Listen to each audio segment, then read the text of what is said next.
নমস্কাৰ সকলোকে আজি কিছুমান খুব ধুনিয়া ধুনিয়া ৰেডি টু ওয়্যাৰ কেঁচাপাত কটনৰ কাপোৰ দেখাবলৈ আহিছো আহকচোন চাও পোন প্ৰথমতে এজোৰ বগাত আছে হোৱাইটত এনে ধৰণে কাম কৰা আছে কাপোৰজোৰ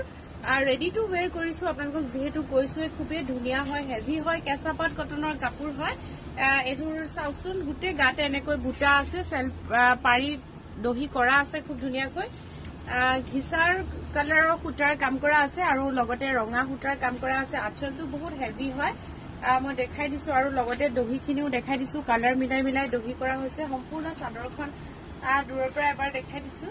আৰু লগতে থাকিব এটো ব্লাউজৰ পিছত এনে ধৰণে হেভিকৈ কাম কৰা আছে আৰু লগতে ৰেডি টু ওয়্যাৰ মেখেলা এইখন থাকিব ৰেডি টু ওয়্যাৰ মেখেলা মই মেখেলাখন খুলি পেলাই আপোনালোকক ভালকৈ দেখাই দিছো এইখন থাকিব মেখেলা ফলস লগাই থোৱা আছে এটো সম্পূৰ্ণ কাপোৰজোৰ মেখেলাখন এবাৰ ওচৰৰ পৰা দেখাই দিছো এইখন মেখেলা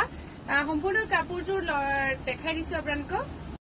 অন্য এটা কালাৰ দেখাই দিছো ৰেডি টু ওয়্যাৰ কেঁচাপাত কটনৰ কাপোৰ এজোৰ মই খুলি আপোনালোকক দেখাই আছো চাওকচোন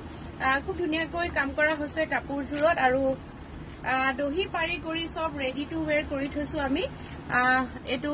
এখিনি পাৰি লগাই থোৱা আছে এনে ধৰণে গুটে গাতে বুটা আছে কালাৰটো বিৰাট ধুনিয়া হয় আঁচলটো মই দেখাই দিছো আঁচলটো এনে ধৰণে থাকিব এটো আঁচল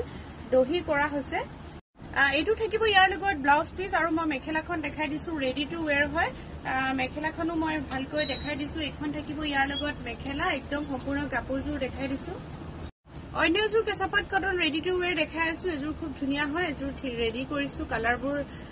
বাছি বাছি আসলে ৰেডি কৰা হৈছে আপোনালোকে চাব পাৰে খুবেই ধুনিয়া হয় আৰু চাদৰখন মই খুলি দেখাই আছো এখন থাকিব চাদৰ খুবেই ধুনিয়া হয় কালাৰটো বিৰাট ধুনিয়া আৰু লগতে এটো পাৰি আৰু লগতে থাকিব এটো আঁচল এটো থাকিব ইয়াৰ লগত আঁচলটো মই ওচৰৰ পৰা দেখাই দিছো আৰু খুব ধুনিয়াকৈ দহি কৰা হৈছে চাদৰখন দূৰৰ পৰা এবাৰ দেখাই দিছো আৰু লগতে এটো থাকিব ব্লাউজ পিস মই ব্লাউজ পিসটো ওচৰৰ পৰা দেখাই দিছো এটো থাকিব ব্লাউজৰ পিস আৰু লগতে এখন মেখেলা মেখেলাখনো খুব ধুনিয়াকৈ কাম কৰা আছে আপোনালোকে চাব পাৰে ফলস লগাই খুব ধুনিয়াকৈ ৰেডি কৰা হৈছে এখন থাকিব ইয়াৰ লগত মেখেলা সম্পূৰ্ণ কাপোৰজোৰ আপোনালোকক দেখাই দিছো